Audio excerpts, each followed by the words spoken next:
Baik.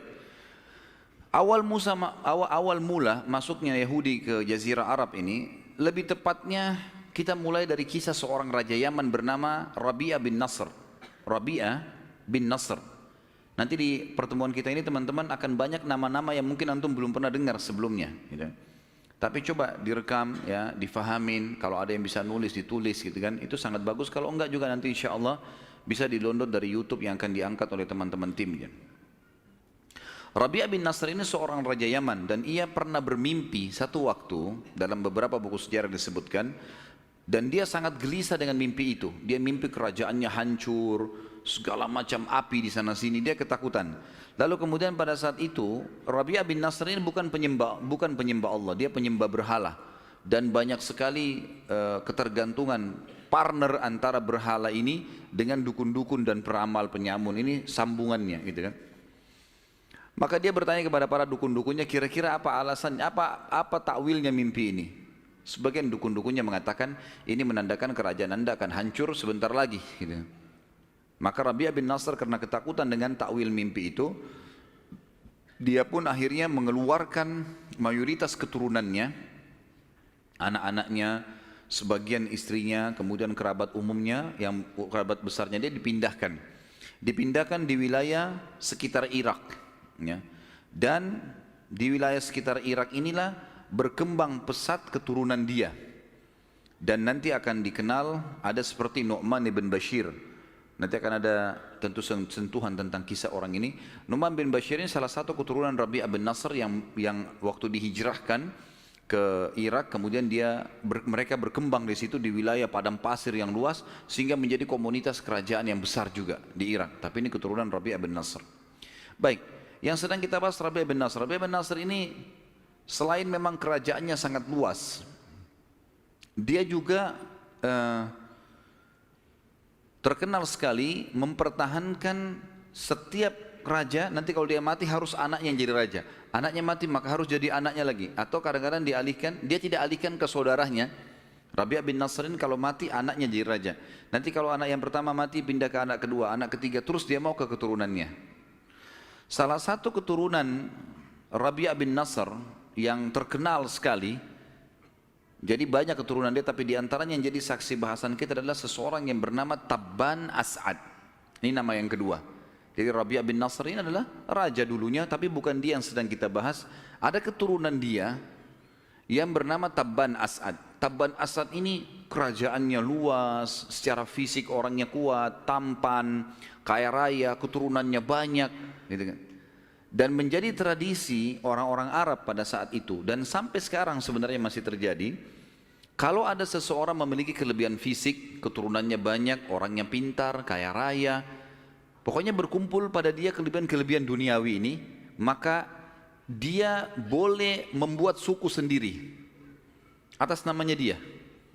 Walaupun suku itu dianggap cabang dari suku induk. Salah satunya adalah Tabban As'ad ini. Tabban As'ad ini karena memiliki banyak kelebihan dunia, di antaranya hampir seluruh wilayah Jazirah Arab, terutama Yaman pada saat itu dikuasai oleh dia. Punya kelebihan fisik, punya kekayaan, punya segala, maka dikeluarkanlah sebuah julukan untuk dia, khusus untuk Raja Yaman, dengan istilah Tubba. Diambil dari nama dia Tabban As'ad. Dalam Al-Quran Allah mengatakan wa qaumu Tubba, dan kaum Tubba. Tubba maksudnya adalah orang-orang Yaman. Dan Yaman ini punya histori memang. Sebagaimana kita tahu juga ada surah nomor 34 dalam Al-Quran namanya surah Saba. Saba adalah nama lainnya negeri Yaman. Jadi memang banyak histori berhubungan dengan negeri ini. Tentu pada saat itu sebab dikeluarkannya istilah Tubba karena raja-raja dunia yang berkuasa juga punya julukan-julukan. Seperti misalnya kalau Persia itu ya, ada istilah Kisra. Kemudian ada Mesir, kita tahu ada Fir'aun. Ya. Itu kan istilah induk ya. Jadi Fir'aun itu sebenarnya istilah setiap orang yang ternobatkan jadi raja di Mesir pada saat itu. Seperti misalnya yang bermasalah dengan Musa alaihissalam, itu ada Ramsis. Ya. Raja lagi namanya Ramsis, tapi dia dikembalikan ke induk istilah raja Mesir, Fir'aun. Persia namanya Kisra. Romawi namanya Kaisar, yang sampai sekarang masih dipakai gitu kan. Ini istilah-istilah induk. Sementara Ethiopia namanya Najasyi. Dan ini kurang lebih raja-raja yang berkuasa di dunia pada saat itu. Jadi kalau kita petakan peta dunia ini, di daerah barat Jazirah Arab, itu ada Kisra, di daerah timurnya itu ada Kaisar, gitu kan? Dan daerah utara juga Kaisar. Kemudian maaf, di daerah utara Kaisar, di daerah timurnya di Afrika ada Najasyi, dan di daerah selatannya ada Tubba. Jelas sampai sini? Belum ngantuk kan? Siang hari ini soalnya. Baik. Tabban Asad ini orangnya selain kaya raya, dia juga punya jiwa perdagangan, teman-teman sekalian. Dia suka sekali berdagang. Pada saat dia berdagang, kalau dia datang, dia selalu mengadakan rekreasi, jalan. Dan setiap kali dia pergi, dia selalu melihat potensi apa ada yang di wilayah itu, kemudian dikelola sama dia menjadi bisnisnya. Satu waktu pernah dia melewatin kota Madinah. Kota Madinah pada saat itu masih bernama Yathrib. Nama lainnya Yathrib, ya. Pakai tha memang, Yathrib. Dan nama ini sebenarnya setelah diutus Nabi Muhammad SAW, kita sudah tidak boleh lagi pakai. Di dalam banyak hadis Nabi SAW melarang kita memanggil Madinah dengan Yathrib, tapi beliau menggantinya dengan Al-Madinah Al-Munawwarah atau Tayyibah atau Tabah, gitu kan. Jadi memang diberikan nama atau diganti nama. Tabban Asad ini mampir ke kota Madinah nih, Yathrib pada saat itu. Kemudian karena dia lihat Yathrib ini hidup, karena di situ perkebunan kurma banyak dan banyak orang yang datang khusus untuk membeli kurma ke Madinah, dari dulu terkenal. Maka dia pun menitipkan anaknya laki-laki, anak pertamanya, untuk memegang bisnis itu. Dikasih modal sama dia, kemudian mulailah dia mengambil kurma-kurma dari Madinah, kemudian dikirim ke Yaman, dikirim kemana-mana lah wilayah kekuasaannya Tabban Asad ini. Ternyata anaknya Tabban Asad ini berselisih dengan beberapa orang masyarakat Madinah. Akhirnya cekcok, ribut, terbunuh anaknya Tabban Asad. Perang, berantem, mati. Tabban Asad ini waktu sampai berita kepadanya, walaupun pada saat itu tidak ada informasi kayak kita sekarang ya, sulit sekali untuk mendapatkan informasi kecuali sebulan, 2 minggu, 3 minggu, karena jauh. Orang harus menunggangi kuda atau kebetulan ada kafilah yang jalan ke sana baru dapat informasi. Sampai ke berita Tabban Asad ini anaknya mati 3 pekan atau sebulan setelah kejadian terbunuhnya anaknya. Maka dia membentuk pasukan besar dari Yaman ingin menghancurkan kota Madinah. Keluarlah dia dengan pasukan besarnya, kepung Madinah. Madinah waktu itu punya benteng. Sampai di zaman Nabi SAW memang sudah punya benteng itu. Tembok yang tinggi, ada pintu gerbangnya. Maka pada saat itu teman-teman sekalian dikepunglah Madinah. Kemudian terjadi peperangan. Ada hal yang membuat Tabban Asad kagum dengan penduduk Madinah.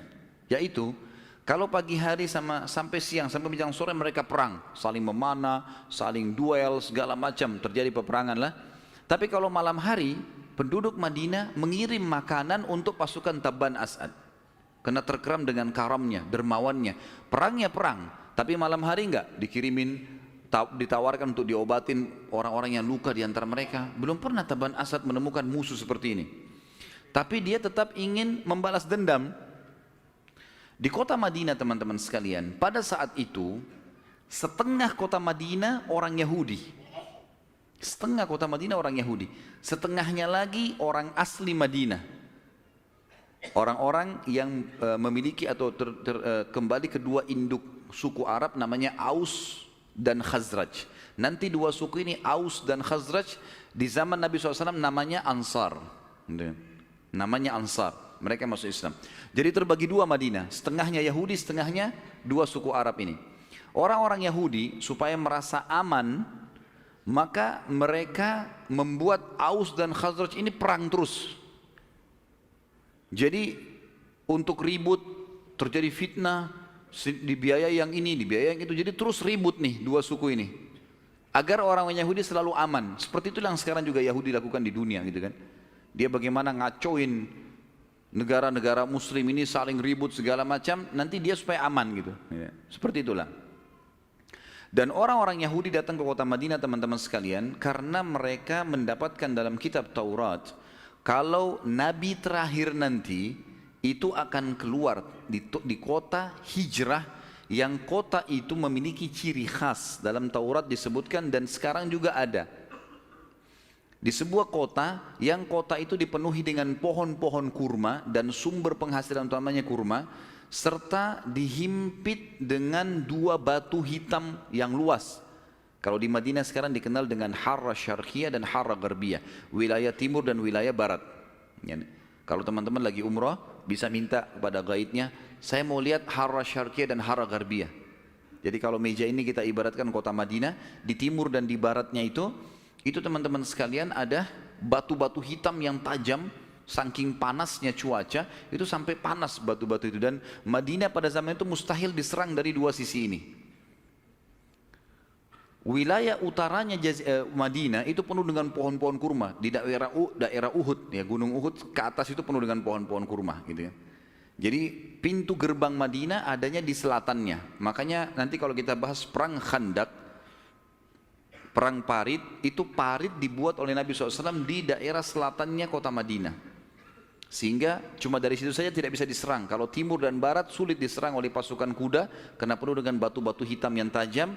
Dan juga di daerah utara penuh dengan pohon-pohon kurma yang lebat. Orang-orang Yahudi hijrah ke Madinah gara-gara itu. Dan selalu saja orang Yahudi berkata kepada Aus dan Khazraj, dua suku yang nanti jadi Ansar setelah masuk Islam, berkata, nanti akan keluar Nabi terakhir di kota ini dan kami akan menjadi pengikut utama, pengikutnya yang setia, dan kami akan memerangi kalian hai Aus dan Khazraj sebagaimana kaum Ad dan Iram.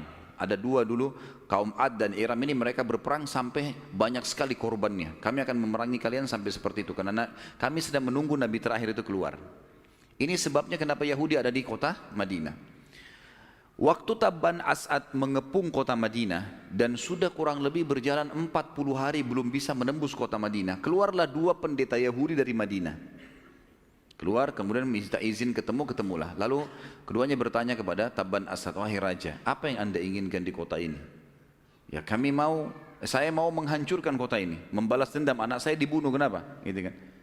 Kata dua-duanya, anda tidak akan mampu. Seberapa lama pun anda mengepung kota ini tidak akan mampu. Kata Tabban As'ad, kenapa? Ditanya, karena ini adalah mahjarun Nabi. Ini adalah tempat hijrahnya Nabi terakhir. Dari mana kalian tahu itu? Dari kitab kami Taurat. Ini loh Taurat. Mulailah mereka menceritakan tentang agama Yahudi. Gara-gara cerita demi cerita, dan waktu itu Tabban As'ad ini penyembah berhala, ngikutin kakeknya tadi Rabi'ah bin Nasr, gitu kan. Maka akhirnya masuk Yahudi Tabban As'ad. Si Raja Yaman ini masuk Yahudi. Setelah masuk agama Yahudi, dia berkata, wahai kepada pendeta dua orang, tadi disebutkan namanya dua pendeta ini, kalian berdua bisa nggak ikut ke Yaman? Supaya kalian mengajak masyarakatku pindah daripada mereka sembah api, sembah berhala, lebih baik beriman kepada Allah ini sebagaimana kalian jelaskan kepada saya. Kata dua pendeta itu, tentu saja, nggak ada masalah. Kami akan ikut bersama anda. Dan ini teman-teman sekalian membuktikan memang orang-orang Yahudi sangat mengetahui tentang kebenaran risalah Nabi Muhammad SAW. Sampai mereka hijrah ke kota Madinah sebelum Nabi SAW lahir. Ini cerita sebelum Nabi lahir ya. Ini cerita ini masih jauh. Nanti akan kita bahas insya Allah bagaimana lahirnya Nabi SAW.